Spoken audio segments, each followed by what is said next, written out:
안녕하십니까? 요양보호를 강의하는 정미영 강사입니다. 자, 오늘 이 시간에도 요양보호사 자격시험 대비 모의고사 문제풀이 실기 시작하도록 하겠습니다. 요양보호사가 대상자 중심 요양보호의 원칙을 준수한 경우는 1번 화장실 가면 저도 고생이니까 이제 간이병기를 쓰세요. 2번 지금 목욕하지 않을 거면 다음 주까지 기다리세요. 3번 소변줄을 잡아 뽑으니 억제대로 묶어 놓을 수밖에 밖에요. 4번 걸으려면 힘들고 넘어지면 큰일 나니까 그냥 휠체어 타세요. 5번 일어서니까 먼 산까지 보이시죠? 어제보다 안정적으로 잘하셨어요. 자, 문제에서 키워드는요. 대상자 중심의 요양보호를 말합니다. 대상자 중심 요양보호예요. 자, 대상자 중심 요양보호 원칙은 어떤 것이냐 보면요.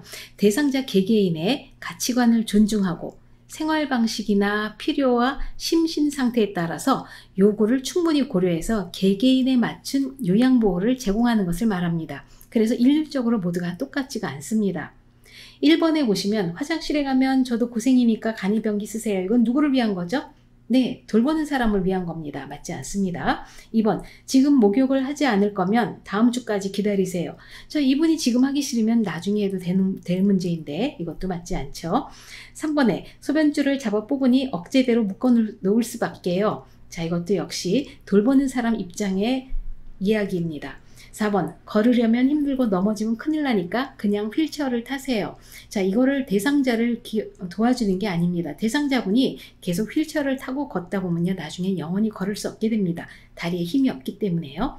자, 5번에 일어서니까 먼 산까지 보이시죠? 어제보다 안정적으로 잘하셨어요. 자, 대상자에게 계속 일어서도록 해서 다리 힘이 남아있도록 도와주는 방법이죠. 네, 5번이 답이 되겠습니다. 대상자가 기저귀를 차고 있는 상황에서 기저귀 안으로 손을 자주 넣을 때 올바른 대처 방법은 1번 기저귀를 꽉 조여준다. 2번 음부의 피부 상태를 확인한다. 3. 화장실로 데려가 변기에 앉힌다. 4. 상하의가 붙은 옷으로 갈아입힌다. 5번 부끄러운 행동이라며 창피를 준다. 네, 되게 기저귀를 차고 있는 대상자분이 기저귀 안에 손을 넣을 경우에는요, 이 요양보호사분들을 많이 난처하게 만듭니다. 왜냐하면 배설물이 묻은 손으로 또 여기저기 만질 수 있는 상황이 올 수가 있거든요. 그런데 뒤집어서 생각해보면 기저귀 안으로 손을 넣는 이유를 살펴볼 필요가 있습니다. 혹시라도 그 기저귀 안에 있는 그 음부가 가렵다든지 아프다든지 또는 기저귀를 너무 오랫동안 갈아주지 않아서 많이 힘들다든지 이런 것들을 살펴볼 필요가 있어요. 그래서 이번에 음부의 피부 상태를 확인한다. 이것이 답이 되겠습니다. 수근관 증후군을 의심할 수 있는 증상으로 옳은 것은 1번 주먹을 쥐면 팔과 어깨가 저리다. 2번 팔을 들어 올릴 때 어깨에 저린 감각이 있다. 3번 손바닥을 서로 맞대면 팔꿈치에 통증이 있다. 4번 손목을 구부려 손등을 맞대고 밀 때 손가락과 손바닥이 저리다. 5번 팔을 펴고 손목을 손등 쪽으로 젖힐 때 팔꿈치 안쪽이 저리다. 네, 자, 수근관 증후군에 관한 문제인데요. 수근관 증후군이라는 것은 손목 관절이 좁아지거나 내부 압력이 증가해서 신경이 자극되는 경우이기 때문에 손목에 통증이 나타나게 됩니다. 그래서 이것은요, 되게 손목이 아픕니다. 손목이. 자, 1번에 어깨가 저리다 아니고요. 2번에 어깨에 저린 감각 이것도 맞지 않고요. 3번에 팔꿈치에 통증이 있다 이것도 맞지 않습니다. 자, 4번에 보면요. 이 오른쪽 그림에 말을 설명해 놓은 건데요. 손목을 구부려 손등을 맞대고 밀 때 손가락과 손바닥이 저리다. 요거는 수근관 증후군을 진단하는 자세입니다. 그래서 손등을 이렇게 맞댔을 때 손가락과 손바닥이 저리면 수근관 증후군을 의심해 볼 수가 있습니다. 그래서 수근관 증후군 그림, 요 그림도 가끔 그림 문제로 나오기도 합니다. 그래서 기억을 해 주실 필요가 있습니다. 다음 중 감염 예방을 위한 요양보호사의 행동으로 옳은 것은 1번 몸에 감염된 대상자의 옷을 찬물로 세탁하였다. 2번 결핵 대상자를 돌보기 전 항바이러스제를 복용하였다. 3번 임신한 상태에서 장갑을 끼고 수두 대상자를 돌보았다. 4번 잠복결핵 상태에서 손을 씻고 대상자를 돌보았다. 5번 노로바이러스에 감염되어 마스크를 착용하고 대상자를 돌보았다. 네, 자, 감염 예방을 위한 요양보호사의 행동에 관한 문제입니다.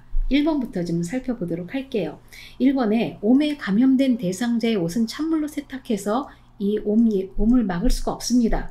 이 옴에 감염된 대상자의 옷이나 내의 및 침구류는 뜨거운 물로 10에서 20분간 세탁을 하고 건조하고 나서도요, 세탁한 후에는요 3일 이상 사용하지 않습니다. 자, 두 번째, 결핵 대상자를 돌보기 전에 항바이러스제를 복용하였다. 네, 항바이러스제 복용하는 거 아무 의미가 없고요. 이 돌보기 전에 뭐 미리 복용한다고 해서 감염 예방이 되는 것도 아니고요. 또 하나는 결핵은 균입니다. 바이러스제로 이것도 컨트롤 되지 않습니다. 3번, 임신한 상태에서 장갑을 끼고 수도 대상자를 돌보았다. 네, 이거 참 위험합니다. 임신한 요양보호사는요, 풍진이나 수두 등 선천성 기형을 유발하는 감염성 질환을 가진 대상자는 접촉하지 않는 것이 좋습니다. 왜냐? 기형아를 유발할 수 있기 때문에 그렇습니다. 4번에 잠복결핵 상태에서 손을 씻고 대상자를 돌보았다. 네, 좋습니다. 자, 잠복결핵이라는 것은 우리 몸 안에 결핵균이 있어도 면역 기전에 의해서 억제되어 있어서 증상이 없고 건강한 상태를 말합니다. 그래서 타인에게 감염시키지 않아요. 그렇기 때문에 손 잘 씻고 대상자를 돌본 것 아주 잘한 것이죠. 4번 답입니다. 5번에 노로바이러스에 감염되어 마스크를 착용하고 대상자를 돌보았다. 자, 노로바이러스에 감염됐을 경우에는요, 증상이 약하다 하더라도요, 2 내지 3일간 일하지 않습니다. 그리고 증상 회복이 되었다 하더라도 최소 2, 3일간은 음식을 조리하지 않는 것이 원칙입니다. 그래서 여기서 맞는 것은 4번이 되겠습니다. 40번, 고혈압이 있는 대상자에게 혈압에 대해 바르게 설명하는 것은 1번, 포화지방이 많은 음식이 혈압 조절에 도움이 돼요. 2번, 혈압은 측정 시간과 자세, 계절에 따라 달라요. 3번, 혈압을 낮추려면 하루 15g 이상 염분 섭취를 해야 해요. 4번, 대부분의 고혈압은 다른 질병이 합병증으로 발생해요. 5번, 고혈압이 조절되면 약 복용을 중단하고 운동을 시작하세요. 네, 자, 고혈압에 관한 문제입니다. 자, 고혈압은요, 우리가 대부분의 대상자들이 많이 가지고 있는 질환 중에 하나이기 때문에 알아두셔야 됩니다. 1번부터 볼게요. 1번에 포화지방이 많은 음식이 혈압 조절에 도움이 돼요. 틀립니다. 포화지방이 아니고요. 좋은 지방은 불포화지방입니다.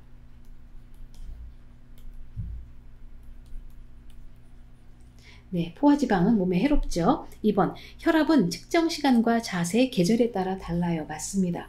혈압은요, 1분 전에 재고 1분 후에 재도 다르고요. 바로 조금 전에 재고 또다시 재도 혈압은 같지가 않습니다. 이건 맞는 말이고요. 3번, 혈압을 낮추려면 하루 15g 이상 염분 섭취를 해야 된다. 15g이 아니고요. 6g 미만입니다. 미만으로 염분 섭취를 해야 돼요. 그런데 6g을 우리가 잴 수가 없습니다. 그렇기 때문에 가능하면 싱겁게 드시는 것이 좋습니다. 4번에 대부분의 고혈압은 다른 질병이 합병증으로 발생해요. 그렇지 않습니다. 자, 다른 질병이 합병증으로 생기는 이 고혈압을 뭐라고 하냐면요, 속발성 고혈압이라고 합니다. 속발성 고혈압은요, 발생 빈도가 5에서 10%밖에 안 됩니다. 그러면 원래 고혈압 있는 것을 본태성 고혈압이라고 하죠. 본태성 고혈압. 이것의 원인은 굉장히 다양합니다. 그런데 이 본태성 고혈압은요, 90에서 95%에 해당합니다. 그렇기 때문에 이것이 더 많기 때문에 이거 틀렸습니다. 4번. 5번. 고혈압이 조절되면 약 복용을 중단하고 운동으로 시작하세요. 큰일 납니다. 고혈압이 조절이 된다는 것은 약이 혈압을 낮춰주고 있기 때문에 그래요. 만약에 약을 끊으면 다시 혈압이 올라가기 때문에 절대로 약을 중단해서는 안 됩니다. 다음 대화에서 요양보호사의 공감적 반응으로 옳은 것은 대상자, 간호사가 혈압이 높다고 나가지 말라는데 잠깐이라도 바람 좀 쐬고 싶어. 요양보호사 점점점. 1번 누워 계시는 게 답답하신가 봐요. 2번 창문 열어드릴 테니 답답해도 참으세요. 3번 혈압 떨어지면 간호사에게 물어볼게요. 4번 나가지 말라고 하잖아요. 그냥 누워서 쉬세요. 5번 다른 사람들은 잘 참는데 요구하는 게 참 많으시네요. 자, 이 문제에서 키워드는요. 공감적 반응입니다. 공감적 반응이라는 것은 상대방이 하는 말을 상대방의 관점에서 이해하고요. 상대방의 관점에서요. 감정을 같이 느끼면서 자신 느낀 바를 전달하는 것을 말합니다. 이것이 공감적 반응입니다. 그래서 이거를 좀 문장으로 만들어 보면 나는 당신의 상황을 알고 당신의 기분을 이해한다 라고 표현해 주면 좋습니다. 그래서 여기서 답이 되는 것은요.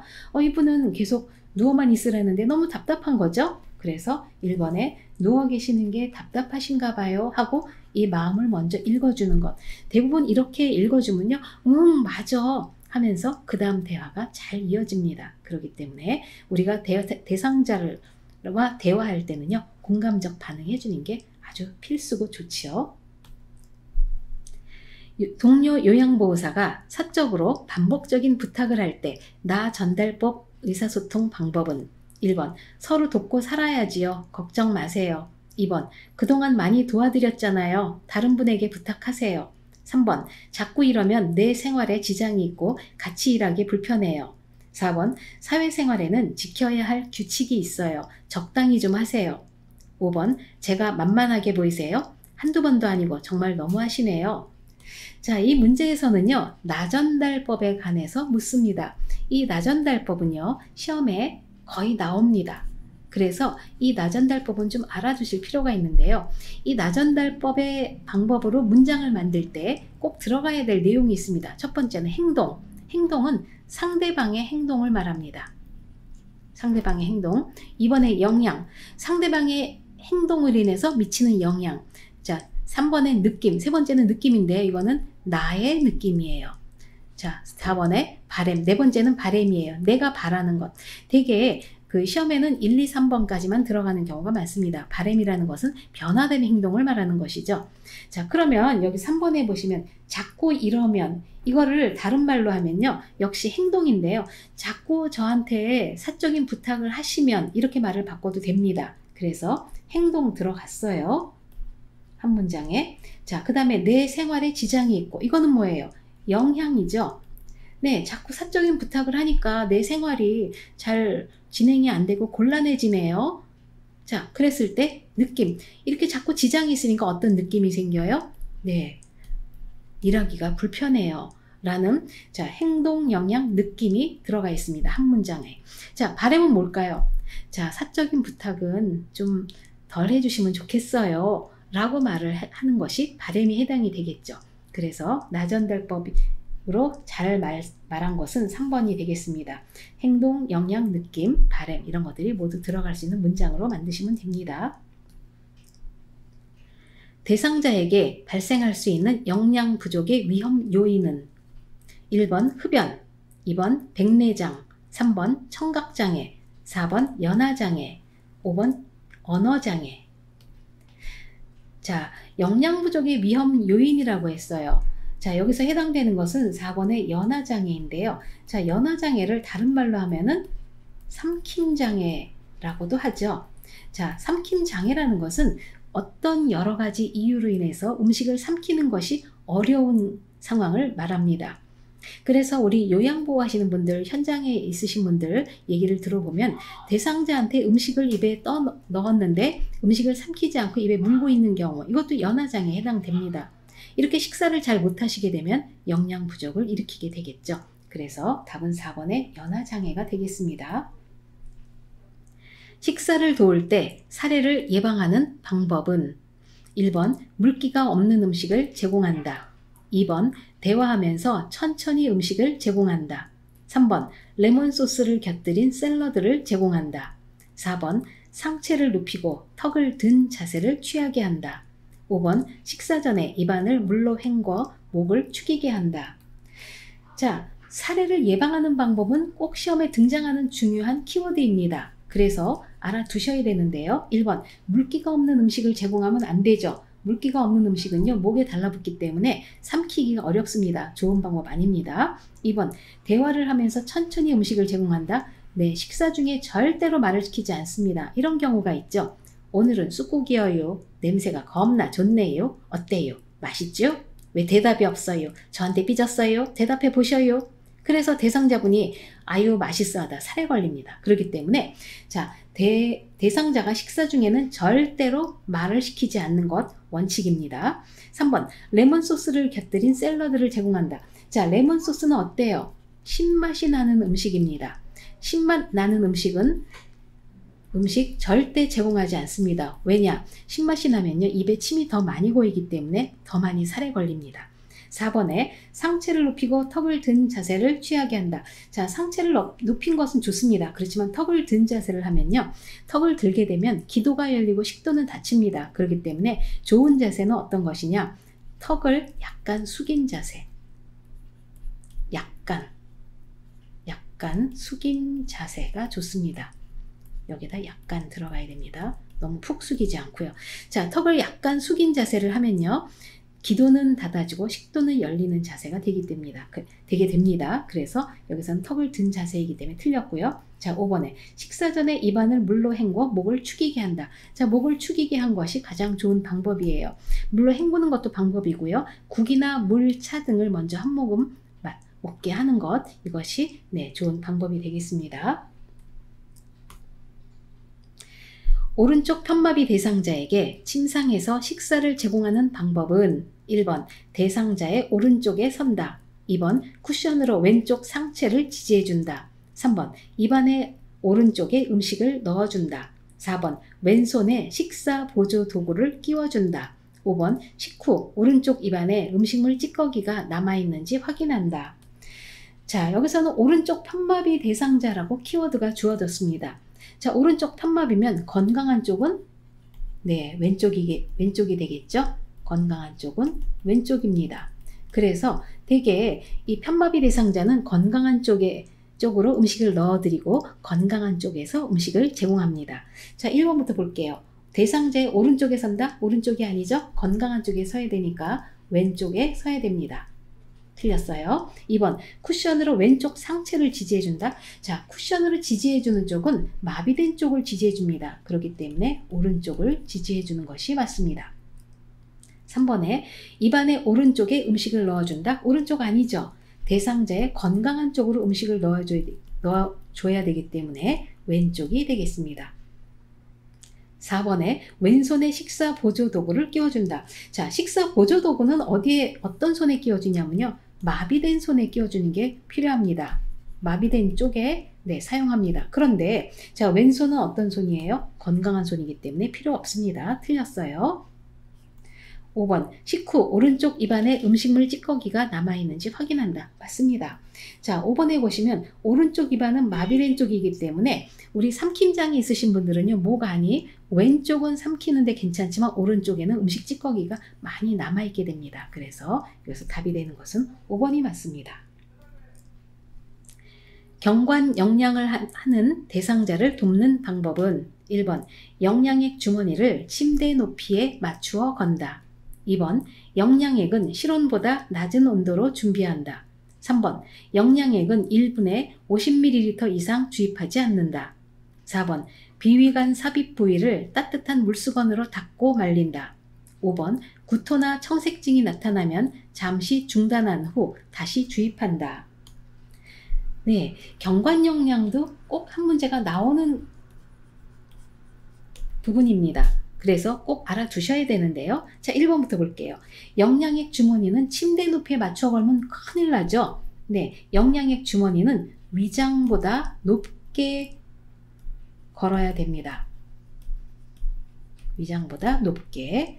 두 번째, 영양액은 실온보다 낮은 온도로 준비한다. 자, 영양액은요, 우리가 먹는 식사와 같기 때문에요, 체온 정도가 가장 좋습니다. 체온 정도. 3번, 영양액은 1분에 50ml 이상 주입하지 않는다. 맞습니다. 1분에 50ml 이상 주지 않습니다. 만약에 빠르게 주입하게 되잖아요. 주입하게 되면요, 설사를 유발하고요, 이 설사가 반복돼서 탈수가 우려될 수가 있습니다. 그렇기 때문에 1분에 50ml 이상 주지 않습니다. 4번에 비위관 부위를 따뜻한 물수건으로 닦고 말린다. 자, 비위관 부위는요, 이 관 때문에 코 쪽이 많이 자극을 받기 때문에요, 잘 닦아주고 윤활제를 발라주는 것이 좋습니다. 5번 구토나 청색증이 나타나면 잠시 중단한 후 다시 주입한다. 큰일 납니다. 구토나 청색증이 나타난다는 것은 위험한 상황이기 때문에 중단을 할, 일단은 잠그고 보고한다. 이것이 순서입니다. 그래서 다시 주입하면 안 됩니다.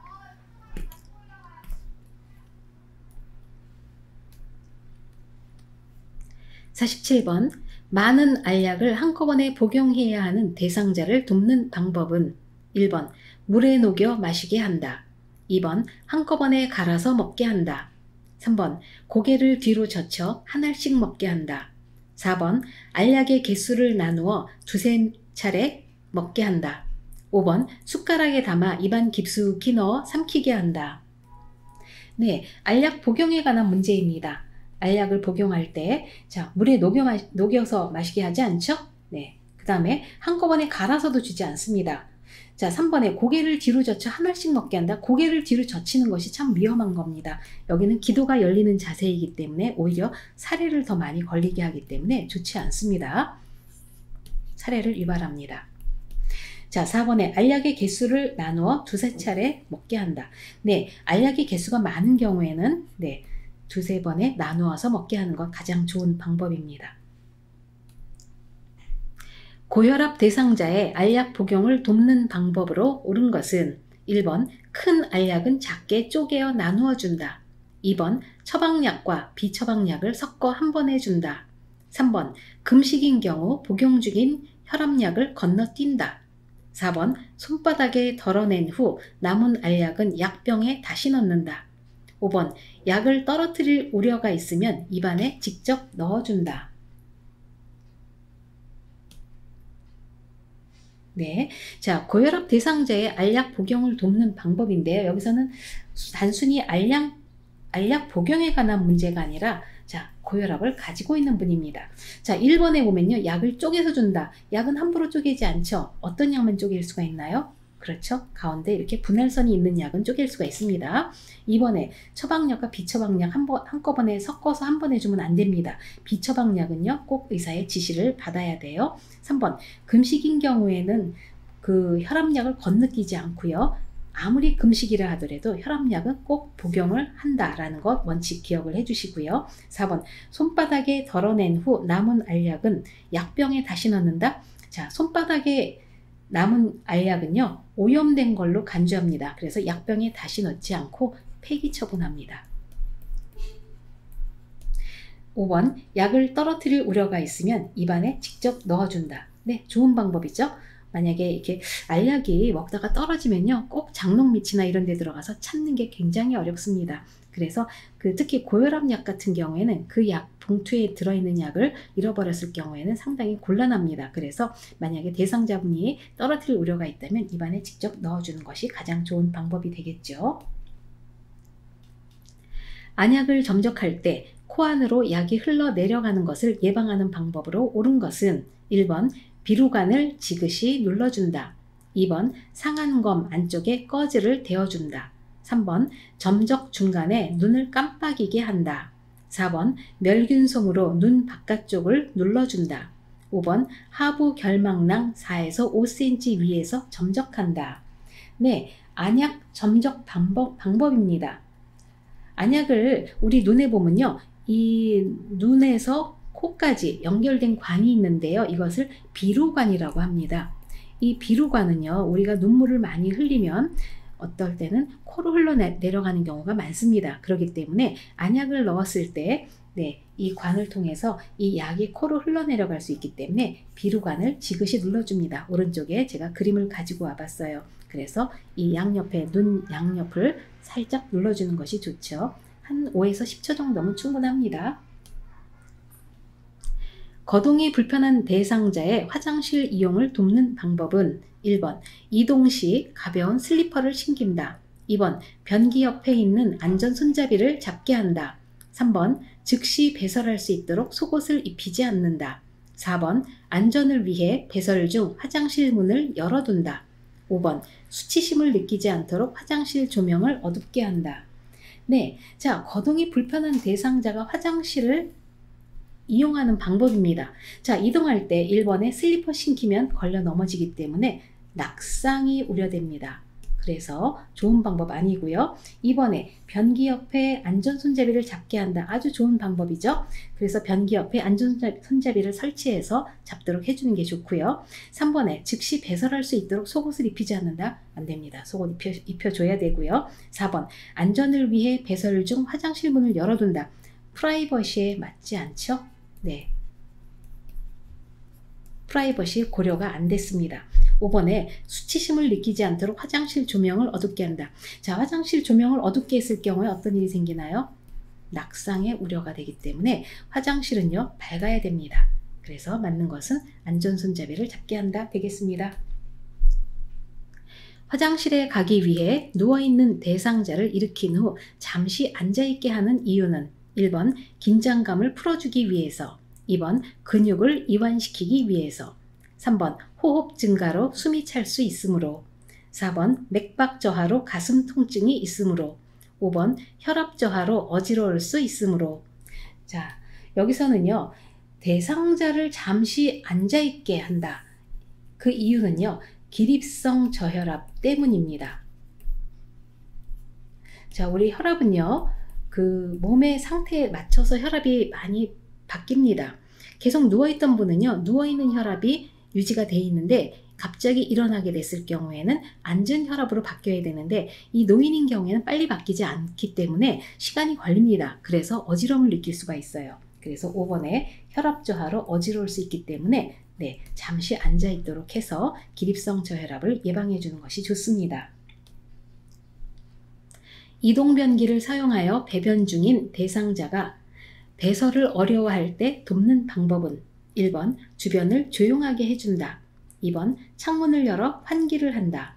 3번 항문 주위에 미지근한 물을 끼얹어 준다.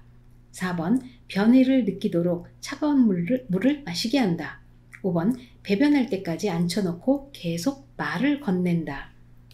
네, 자, 문제 키워드는 이동변기입니다. 이동변기인데요. 자, 배설을 어려워할 때는요, 여기서는 3번에 항문 주위에 미지근한 물을 끼얹어 주는 것이 좋습니다. 자, 미지근한 물을 끼얹어 주면요, 항문이나 요도에 끼얹으면 관략근이나 주변 근육이 이완되면서 변이를 쉽게 느끼게 할 수 있기 때문에 항문 주위에 미지근한 물을 끼얹어 준다. 자, 이 문제는요, 기출문제로 한번 나왔던 문제입니다. 그래서 잘 기억을 해주시면 좋습니다. 대상자가 몇 번의 실금 후 기저귀 사용을 요청할 때 대처 방법은 1번 보호자와 기저귀 비용을 의논한다. 2번 기저귀를 사용하면 냄새가 심해진다고 말한다. 3번 도뇨관을 이용하여 정기적으로 소변을 빼준다. 4번 원하는 대로 기저귀를 채운 후 대상자가 판단하게 한다. 5번 기저귀 사용보다는 배뇨 간격에 맞추어 소변을 보게 한다. 자, 여기서는요, 몇 번의 실금이에요. 실금했다고 기저귀를 쓰게 되면요, 대상자분이 기저귀에 적응하게 되기 때문에 오히려 더 상태가 나빠집니다. 그렇기 때문에 여기서는 가장 좋은 방법은요, 기저귀 사용보다는 배뇨 간격에 맞춰서 소변을 보게 해주는 것이 좋습니다. 그래서 이거를 다른 말로 하면요, 배뇨 훈련이 됩니다. 이 배뇨 훈련 키워드는요, 시험에 거의 꼭 한 번은 나오기 때문에 잘 기억을 해 주십시오. 침상에 누워있는 대상자의 기저귀를 교환하는 방법은 1번 시간을 정해놓고 기저귀를 갈아준다. 2번 꼬리뼈에 피부 발적이 있는지 살펴본다. 3번 이불을 다리 아래로 내린 후 면 덮개로 덮는다. 4번 소변에서 암모니아 냄새가 나면 간호사에게 보고한다. 5번 협조가 불가능한 대상자는 윗옷을 가슴까지 올리고 바지를 내린다. 자, 침상에 있는 대상자의 기저귀 교환 방법입니다. 1번에 시간을 정해놓고 기저귀 갈아주면 안 되죠. 네, 욕창 우려가 됩니다. 2번에 꼬리뼈에 피부 발적이 있는지 살펴본다. 아주 좋은 방법이죠. 네, 욕창 예방이 됩니다. 3번, 이불을 다리 아래로 내린 후 면 덮개를 덮는다. 자, 이거는요, 순서가 바뀌었어요. 면 덮개를 먼저 덮어준 후에 이불을 다리 아래로 내리는 겁니다. 그 다음 4번, 소변에서 암모니아 냄새가 나면 간호사에게 보고한다. 자, 소변은 당연히 암모니아 냄새가 나지만 이 암모니아 냄새는요, 소변이 오래되거나 오랫동안 기저귀를 갈지 않았을 때 나는 냄새로 보면 맞습니다. 그래서 이거는요, 기저귀를 자주 교환 안 해줬다는 소리이기 때문에 좋은 게 아니라는 뜻입니다. 5번, 협조가 불가능한 대상자는 윗옷을 가슴까지 올리고 바지를 내린다. 자, 협조가 불가능한 대상자는요, 옆으로 돌려 눕혀서 기저귀를 교환하죠. 유치도뇨관을 삽입한 대상자가 소변을 보고 싶다고 할 때 먼저 해야 할 일은 1번, 아랫배에 팽만감이 있는지 확인한다. 2번, 복부를 시계 방향으로 마사지한다. 3번, 수분 섭취를 제한하여 배뇨량을 조절한다. 4번, 유치도뇨관의 연결관을 잠그고 하복부를 눌러준다. 5번, 유치도뇨관을 제거한 후 화장실을 이용하도록 돕는다. 자, 유치도뇨관을 가지고 있는 분이 소변이 보고 싶다고 하는 것은 비정상입니다. 원래 유치도뇨관을 가지고 있으면 소변이 마렵지 않은 게 정상이에요. 자, 그럼 여기 소변이 보고 싶다라고 했을 경우에는 어떤 것이냐? 네, 소변이 소변주머니로 배출되지 않아서 방광에 소변이 차서 아랫배가 팽만감과 불편감이 있고 소변이 마려운 느낌이 있는 거죠. 그래서 여기서 제일 먼저 이걸 의미하는 것은 아랫배에 팽만감이 있는지 확인을 해주는 것이 좋습니다. 답이 1번 되겠습니다. 56번, 유치도뇨관을 하고 있는 대상자의 소변주머니를 관리하는 방법은 1번, 소변주머니는 아랫배 높이에 둔다. 2번, 소변주머니는 하루에 한 번 비운다. 3번, 소변주머니는 깨끗이 세척하여 재사용한다. 4번, 보행 시에는 소변주머니의 배출구를 열어놓는다. 5번, 소변주머니를 비운 후 배출구를 알코올솜으로 닦는다. 자, 소변주머니 관리하는 방법이 키워드입니다. 1번부터 볼게요. 소변주머니 아랫배 높이 두면 안 되죠. 소변주머니는요, 방광보다 낮게 두어야 됩니다. 안 그러면 소변이 역류해서 방광이 감염이 될 수가 있어요. 자, 2번에 소변주머니는 하루에 한 번 비워서는 안 됩니다. 그때그때 필요할 때 자주 비울 수 있습니다. 3번, 소변주머니는 깨끗이 세척하여 재사용한다? 절대 재사용하지 않습니다. 한 7일 정도 사용하고요. 좀 이렇게 후줄근하고 좋지 않다 싶으면요, 바꿔주고 사용한 것은 바로 폐기 처분합니다. 4번에 보행 시에는 소변주머니의 배출구를 열어놓는다? 열어놓으면 큰일 나죠. 바닥에 소변이 다 쏟아지기 때문에 틀렸습니다. 5번, 소변주머니를 비운 후 배출구를 알코올솜으로 닦는다. 네, 알코올솜으로 닦아주는 거 중요합니다. 잘 기억을 해주십시오. 5번 답이 되겠습니다. 침상에서 대상자의 머리를 감기는 방법으로 옳은 것은 1번, 창문을 열어놓는다. 2번, 눈은 천장을 보게 한다. 3번, 이불은 발 아래까지 접어내린다. 4번, 머리를 침대 모서리에 오게 한다. 5번, 머리를 감은 후 면봉을 귀 깊숙이 넣어 물기를 제거한다. 네, 침상에서 머리 감기는 방법이에요. 자, 창문 열어놓으면 안 되죠. 감기 들어서 안 됩니다. 2번, 눈을 천장을 보게 한다. 천장을 볼 이유가 없습니다. 자, 이불은 발 아래까지 접어내리는 게 아니고요, 허리까지 접어내립니다. 4번에 머리를 침대 모서리에 오게 한다. 맞습니다. 4번 답이 되겠고요. 5번, 머리를 감은 후 면봉을 귀 깊숙이 넣어서 물기를 제거한다. 귀 깊숙이 넣는 것이 틀렸습니다. 귀 입구까지만 면봉을 사용해서 물기를 제거해 주는 것이죠.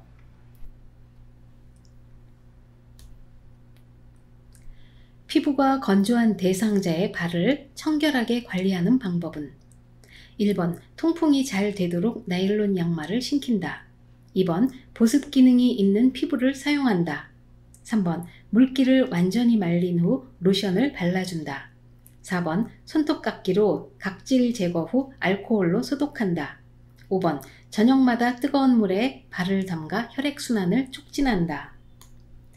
네, 문제에서는요, 피부가 건조한 대상자의 발이라고 했습니다. 피부 건조가 중요한 키워드가 되겠죠.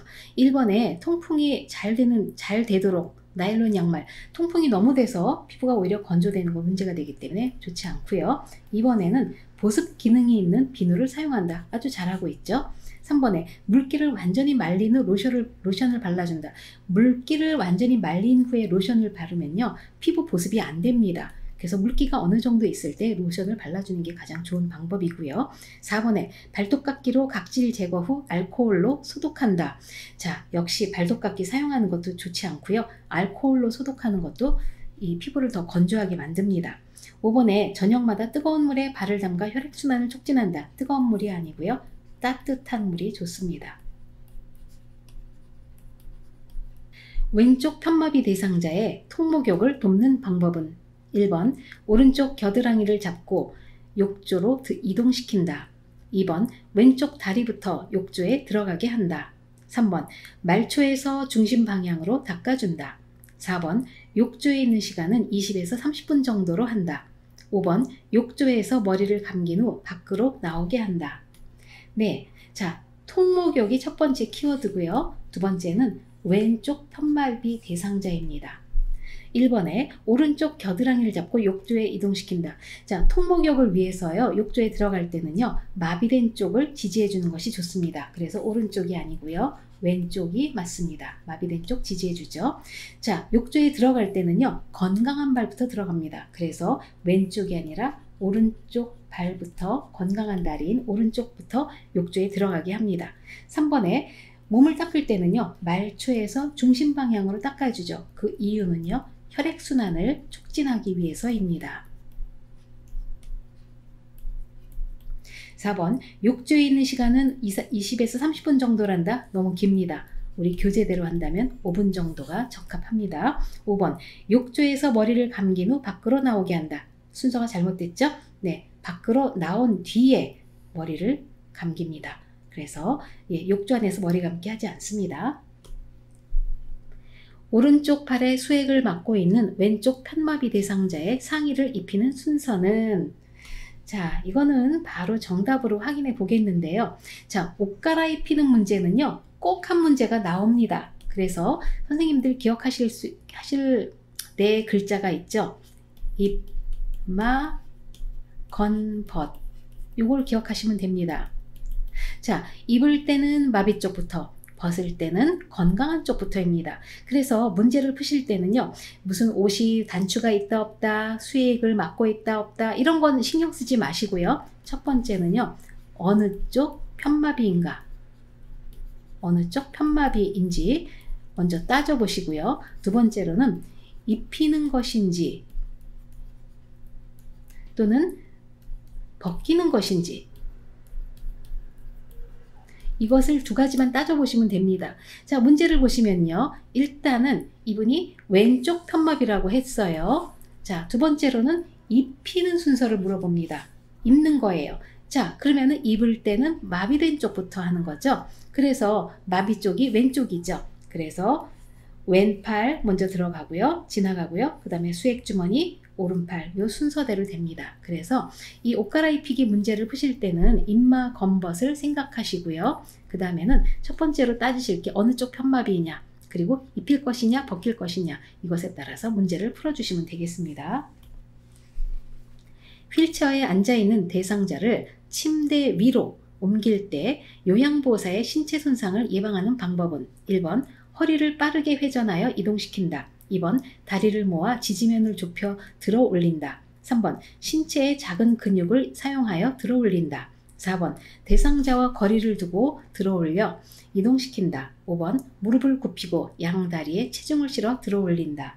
네, 이 문제는 올바른 신체 정렬에 관한 문제입니다. 그래서 이 올바른 신체 정렬을 할 때는요, 허리와 가슴 사이 높이로 몸 가까이에서 잡고 보조를 해주고요. 두 번째는 발을 적당히 벌리고 서서 지지면을 넓혀줍니다. 그리고 무릎을 굽히고 중심을 낮게 해주고요.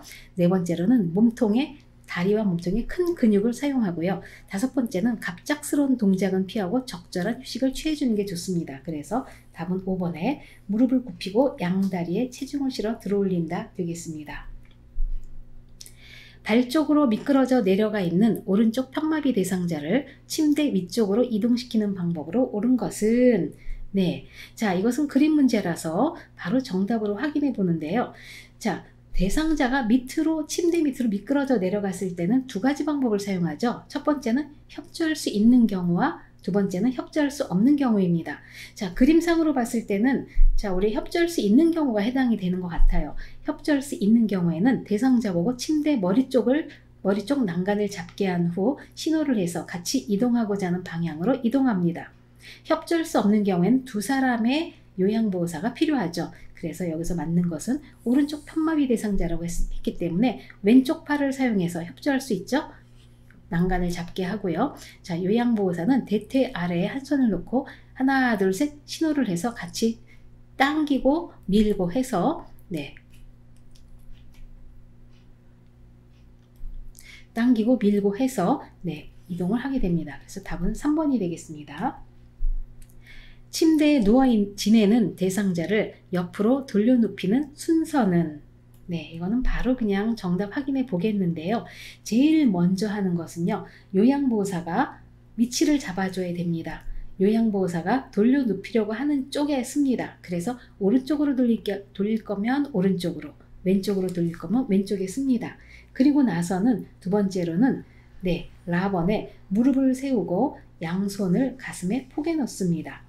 그리고 나서 세 번째로는요, 다번에 엉덩이와 어깨를 지지해서 돌려눕힙니다. 그리고 나서는 나번에, 네, 엉덩이를 뒤로 이동시켜서 좀 더 편안한 자세를 만들어주죠. 마지막에는, 네, 베개로 등을 받쳐서 편안하게 해줍니다. 그래서 답은 가라 다나마 해서 2번이 되겠습니다. 대상자를 휠체어에 태우고 문턱을 내려갈 때 이동 방법은 1번 앞바퀴를 들고 천천히 앞으로 내려간다. 2번 뒷바퀴를 들고 천천히 앞으로 내려간다. 3번 앞바퀴를 한쪽씩 빼면서 지그재그 앞으로 내려간다. 4번 뒤로 돌려 뒷바퀴를 한쪽씩 빼면서 지그재그로 내려간다. 5번 뒤로 돌려 뒷바퀴를 먼저 내린 후 앞바퀴를 들어 내려놓는다. 네, 자, 문턱을 내려갈 때 묻는 방법인데요. 자, 휠체어 이동에 관한 문제는 꼭 한 문제가 나옵니다.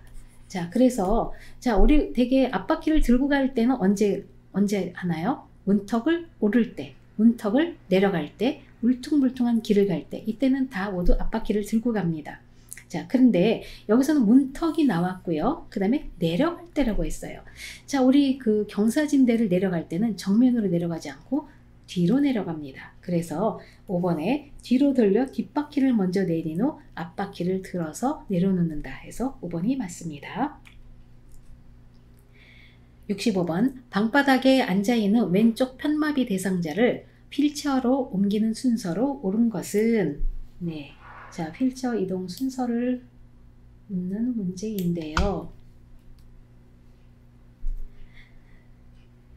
자, 왼쪽 편마비 대상자라고 키워드가 주어졌습니다. 제일 먼저 하는 것은요, 휠체어를 가지고 와서, 네, 잠금 장치를 잠궈 줘야 되죠. 나번이 1번이 되겠습니다. 그리고 나서는, 자, 대상자가 무릎을 꿇은 상태에서 오른손으로 휠체어를 잡게 합니다. 건강한 손을 활용해서, 네, 휠체어를 잡게 하고요. 자, 그리고 나서는 세 번째는 가번에 엉덩이를 들어 허리를 펴게 합니다. 그리고 나서 마번에 이럴 때 요양보호사는 대상자 뒤에서 허리와 왼쪽 어깨, 왼쪽이 어느 쪽이에요? 마비 쪽이죠. 마비된 측을 지지해 줍니다. 자, 제일 마지막에는요, 네, 오른쪽 건강한 무릎을 세워서 힘을 주고 일어나 휠체어에 앉게 해줍니다. 그래서 답은 4번에 나다 가마라 되겠습니다. 그림과 같이 오른쪽 편마비 대상자가 지팡이를 이용하여 경사로를 내려갈 때 이동 순서는, 네, 자, 지팡이 문제는 꼭 한 문제가 나온다고 지난번에도 말씀드린 것 같습니다. 그래서 자, 일단은 오르막이냐 내리막이냐에 따라서 지팡이 사용 순서가 달라지죠. 자, 이 그림에서는 내리막이기 때문에 내지막원이 되겠습니다. 내지막원. 그래서 내리막이니까 지팡이 제일 먼저 나가고요. 마비된 쪽, 그 다음에 건강한 쪽 순서로 나갑니다. 그래서 오른쪽 편마비라고 했기 때문에 지팡이 제일 먼저 나가고요. 자, 마비된 다리인 오른쪽 다리, 그 다음에 건강한 다리 왼쪽 다리에서 4번이 답이 되겠습니다. 이동이 어려운 대상자의 배설을 돕기 위해 사용할 이동변기로 적절한 것은 1번 침대에 고정되어 있는 것, 2번 팔걸이와 등받이가 없는 것, 3번 뜨거운 물로 세척할 수 있는 것, 4번 바퀴가 있어 이동하기 쉬운 것, 5번 본체와 변기통이 일체인 것. 네, 자, 이동변기의 조건에 관한 문제입니다. 자, 이동변기는 여기 그림처럼 보여지는 것인데요. 대개 화장실까지 이동하기 어려운 경우 용변을 안전하게 볼 수 있도록 도와주는 기구입니다. 자, 조건을 보면요. 탈부착이 돼야 돼요. 여기서 변기통이 꺼내서 세척할 수 있어야 되고요. 또 하나는 팔걸이와 등받이가 있어야 됩니다. 자, 팔걸이 있는 것 붙잡고 일어설 수가 있고요. 등받이가 없으면 뒤로 벌러덩 넘어지기 때문에 꽈당해서 안 됩니다. 세 번째는 물로 세척하거나 소독약으로 소독할 수 있어야 되고요. 네 번째는 대상자가 앉았을 때 발이 땅에 닿고 무릎은 90도가 되도록 높이 조절이 할 수 있어야 됩니다. 그래서 여기서는 답이 되는 것은 3번에 뜨거운 물로 세척할 수 있는 것. 네, 나머지는 다 답이 되지 않습니다. 지팡이를 사용하는 대상자의 안전을 위하여 점검해야 하는 것은 1번 청결 상태, 2번 손잡이 탄력 상태, 3번 손잡이 끈의 유무, 4번 표면의 도장 상태, 5번 고무받침의 마모 상태. 네, 안전한 지팡이의 조건은요. 5번째에 있는 고무받침의 마모 상태 매우 중요합니다. 이게 많이 마모되어 있으면 지팡이를 짚었을 때 미끄러지기 때문에 안전하고 직결되는 문제입니다. 그래서 고무받침의 마모 상태 점검하는 것이 필요합니다. 침대를 안전하게 사용하는 방법은 1번 침대 난간을 잡고 침대를 이동한다. 2번 침대의 한쪽 난간은 항상 내려둔다. 3번 침대 난간에 몸을 기대어 앉아있게 한다. 4번 부착된 식탁을 대상자 앞쪽에 펴둔다. 5번 크랭크 손잡이의 주변 공간을 충분히 확보해 둔다. 자, 정답 확인해 보면요. 자, 여기 오른쪽에 수동식 침대를 제가 그림을 가지고 와봤습니다. 자, 크랭크 손잡이라는 것은요. 침대에서 상체를 높여주는 역할, 또 반대쪽을 돌리면은 상체를 올리고 내리고 하는, 하체를 올리고 내리고 하는 그런 역할을 해주는 것인데, 이 크랭크 손잡이가 벽 쪽에 있으면 사용할 수가 없습니다. 그래서 이것은 복도 쪽에 나와 있어야 되고요. 자, 침대는 바퀴가 있지만 바퀴는 모두 고정되어 있어야 됩니다. 안 그러면 대상자가 침대에서 이동하다가 꽈당하고 떨어질 수가 있고요. 자, 침대를 이동시킬 때는 침대 머리판을 잡고 이동시키게 하는 것이 좋습니다. 침대 난간은요, 올렸다 내렸다 하는 것인데 이것을 붙잡고 이동시키다가는 침대가 무겁기 때문에 이게 쉽게 망가집니다. 그래서 약하기 때문에 침대 난간은 잡고 이동시키지 않고요. 그리고 여기에 기대하는 것도 맞지 않습니다. 자, 식탁은요, 사용하지 않을 때는 접어두는 것이 원칙입니다. 그래서 여기서 답은 5번에 크랭크 손잡이의 주변 공간을 충분히 확보해 둔다 되겠습니다. 제가 대상자의 식재료를 관리할 때 식중독 발생 우려가 높은 경우는 1번 조개류를 냉동 보관한다. 2번 달걀은 씻지 않은 상태로 냉장 보관한다. 3번 냉동된 육류를 전자레인지로 해동시킨다. 4번 냉장고에서 꺼낸 전복죽은 75도씨로 1분 이상 가열한다. 5번 개봉 후 남은 생선 통조림은 랩을 씌워 냉장 보관한다. 네, 자, 식중독 발생 우려가 높은 경우, 좀 안 좋은 경우를 찾는 거죠. 그래서 자, 1번에 조개류 냉동 보관 아주 잘했습니다. 2번에 달걀은 씻지 않은 상태로 냉장 보관하는 건 맞고요. 자, 냉동된 육류는 전자레인지로 해동시키는 게 좋습니다. 실온에 바깥에 내두는 것 좋지 않고요. 또는 냉장실에서 해동시키는 것도 좋은 방법입니다. 4번에 냉동고에서 꺼낸 전복죽은 75도씨, 네, 좋은 온도예요. 1분 이상 가열한다. 아주 잘했습니다. 그런데 5번에 개봉 후 남은 생선 통조림은 랩을 씌워 냉장 보관한다. 이 통조림 자체에다 랩을 씌우면요, 오히려 상할 수가 있기 때문에 좋은 방법이 아닙니다. 그래서 답은 5번 되겠습니다. 틀린 걸 찾는 거죠. 치매 대상자의 식사를 돕는 방법으로 옳은 것은 1번 앞치마보다는 턱받이를 해준다. 2번 생선 가시를 미리 제거해 준다. 3번 예쁜 유리컵에 물을 담아 준다. 4번 물을 흘리면 뚜껑이 없는 컵을 사용한다. 5번 졸려 하더라도 제 시간에 식사하게 한다. 네, 치매 대상자의 식사 방법입니다. 자, 1번의 앞치마보다는 턱받이가 아니라 앞치마가 더 좋은 거죠. 자, 이번에는 생선가시는 미리 다 제거를 해줍니다. 이것뿐만이 아니라 치매 대상자 식사는요, 모든 것을 미리 세팅을 해놓은 다음에 대상자를 모셔서 식사하도록 해줍니다. 왜냐하면 생선가시 제거하면서 우리 많이 숟가락에 얹어주죠. 그러다가 갑자기 누군가 찾아왔어요. 거기 나갔다 와서 살펴보면 가시까지 다 드셔버리는 경우가 발생합니다. 그렇기 때문에 생선가시는 미리 제거해 줘야 되고요. 3번에 유리컵 사용하는 거 좋지 않습니다. 플라스틱이 좋습니다. 왜냐하면 대상자분이 컵을 놓쳐서 깨트릴 우려가 있기 때문에 플라스틱이 좋고요. 자, 4번에 물을 흘리면 뚜껑이 없는 컵을 사용한다. 이런 것도 좋은 방법 아니고요. 5번에 졸려 하더라도 제 시간에 식사하게 한다. 졸려할 경우에 식사 권유하잖아요. 화내고 오히려 밀치고 더 복잡해집니다. 그래서 이럴 때는 잠시 기다렸다가 이분이 깬 다음에 식사를 드리는 것이 더 좋은 방법이 되겠습니다.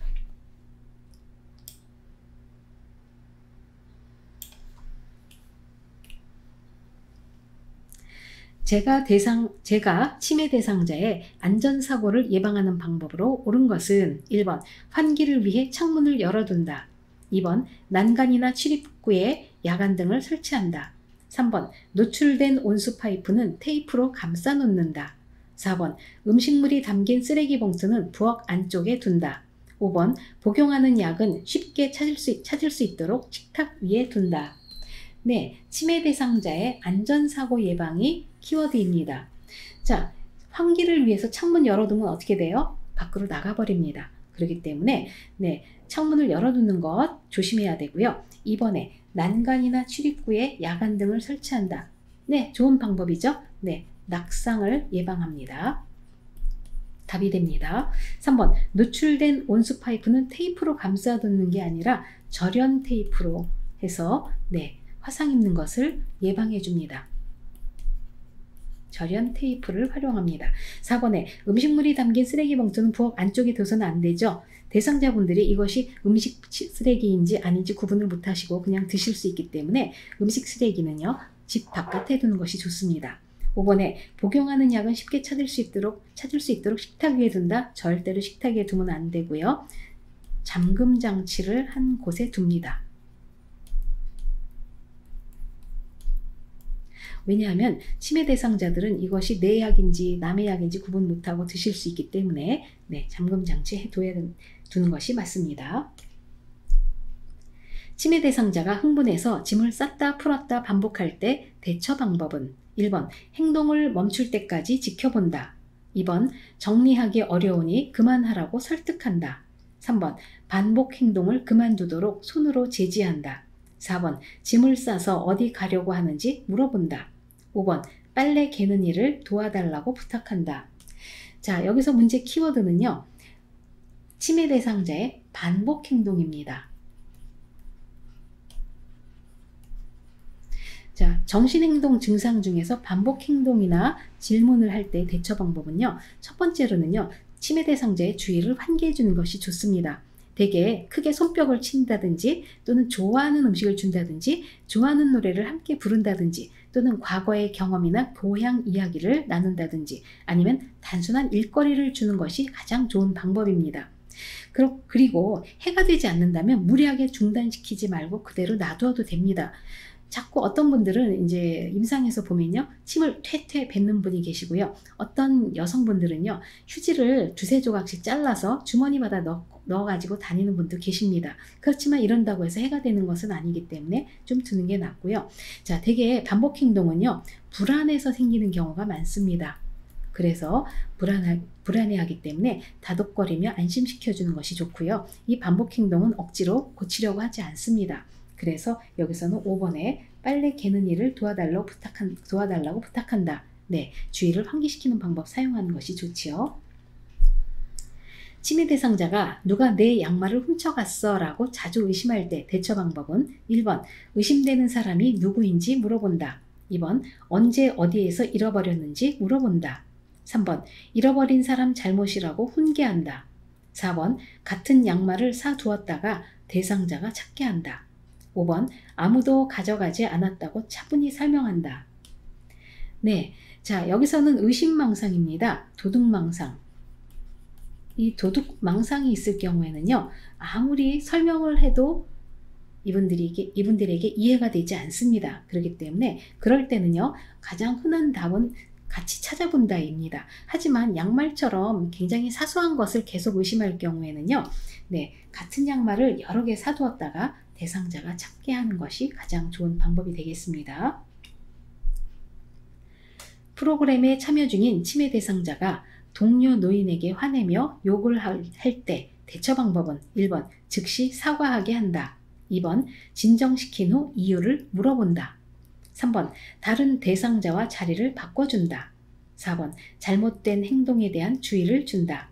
5번 활동을 중지시키고 다른 자극을 주지 않는다. 자, 여기서는 키워드가요, 파괴적 행동이 됩니다. 자, 여기서는 동료 노인에게 화를 낸대요. 프로그램에 참여 중이에요. 자, 파괴적 행동을 보일 때 대처 방법은요, 첫 번째는 불필요하게 구속하지 않습니다. 조용한 장소에서 쉬게 합니다. 그리고 이 접촉할 때는요, 온화하게 이야기를 해주고요, 대상자가 당황하고 흥분되어 있음을 이해한다는 표현을 합니다. 자, 만약에 프로그램 중이라면 참여 중인 활동을 중지시키고 다른 자극을 주지 않습니다. 그래서 조용한 곳에서 쉬게 해주는 것이 좋은 방법이죠. 자, 그리고 설명할 때는요, 한 번에 한 가지씩 제시하고요, 단순한 말로 설명해 줍니다. 그리고 이분이 진정이 됐는데 아까 있었던 것에 대해서 다시 질문하지 않습니다. 이상의 행동에 대해서 질문하거나 상기시키지 않는 것이 가장 좋은 방법입니다. 그래서 답은요, 5번에 활동을 중지시키고 다른 자극을 주지 않는다 되겠습니다. 침해 대상자가 계곡 물소리, 풀벌레 소리를 들으면서 어린 시절 이야기를 할 때 향상될 수 있는 인지 능력은 1번 진압력, 2번 친화력, 3번 공감력, 4번 판단력, 5번 계산력. 네, 자, 계곡물 소리, 풀벌레 소리를 듣는다. 그리고 어린 시절 이야기를 한다 하는 것은요, 자, 어린 시절은 뭐예요? 시간과 관련됩니다. 그렇기 때문에 여기서 답은 진압력이 되겠습니다. 진압력은요, 시간, 장소, 사람에 관한 내용이죠.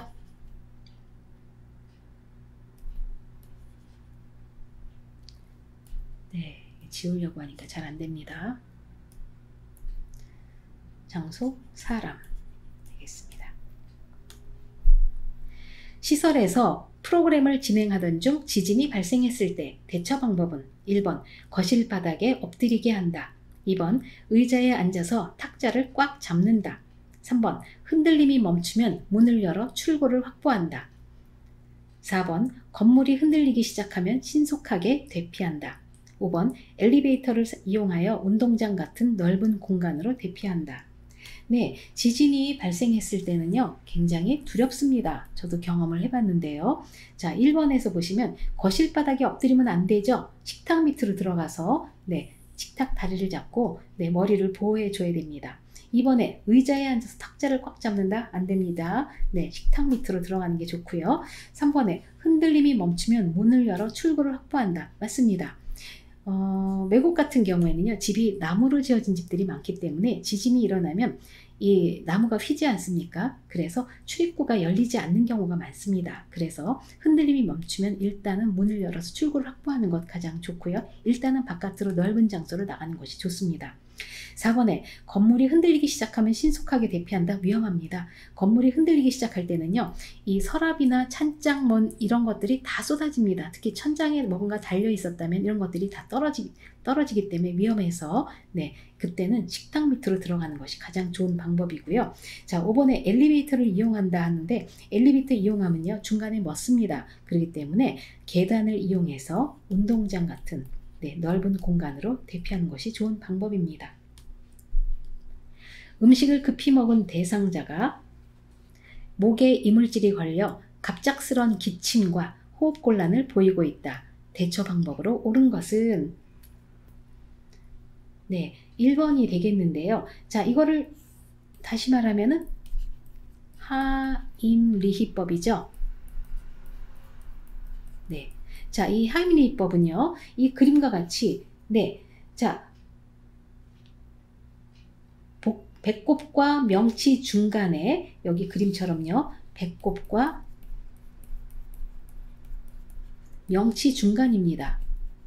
명치 중간에, 네, 주먹진 손으로 감싸줍니다. 그리고 나서 양손으로 복부의 윗부분 후상방으로 힘차게 밀어 올립니다. 자, 그렇게 해서 목에 걸린 것이 튀어나올 수 있도록 돕는 방법이죠. 그래서 답은 1번 하임리히법이 되겠습니다. 호흡이 없는 심정지 대상자에게 심폐소생술을 하는 1차적인 목적은 1번 출혈 예방, 2번 통증 감소, 3번 신장 기능 강화, 4번 근골격 손상 회복, 5번 뇌손상 최소화. 네, 자, 심정지 대상자한테 심폐소생술을 하는 가장 중요한 이유는요, 뇌손상을 최소화하는 것입니다. 우리 뇌세포는요, 산소 공급이 안 되잖아요. 4분 이상으로 산소 공급이 되지 않으면 사망하게 됩니다. 뇌세포는요, 한번 사망하게 되면은 재생이 안 됩니다. 그래서 뇌에 문제가 생기기 때문에 손상을 최소화하기 위해서 일단은 산소 공급을 해주려고 하는 차원에서 심폐소생술을 시행하게 됩니다.